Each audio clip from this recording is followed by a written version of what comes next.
Ya kung tahu angka indra na denu lewajai, angka sampajan ni ya ulang ya sa sampajan sunnah utaka.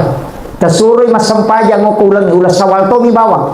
Jadi puasanya puasa sunnah Syawal, puasa sunnah angka to sampajan na ulas sawal asalna salat sunnah utaka, arwa rakanna. Tak don rakaci di berselang, tapi kulallahu baca pengupuna. Akka 15 si rakannya. Itu dikerjakan selama 8 rakaat selama bulan Syawal. Ya kode tulai namo cicam isi minggu. Ya kode tulai namo cicam nih.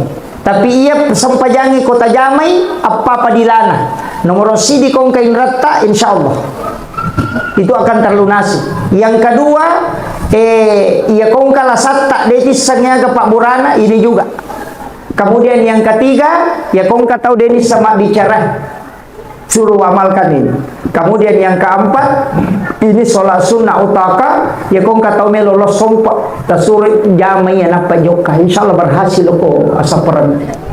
Itu kuncinya. Ini namanya sholat sunnah utaka. Jadi itu sholat sunnah di bulan Syawal. Itu ada di kitabnya Syekh Abdul Qadir Jilani.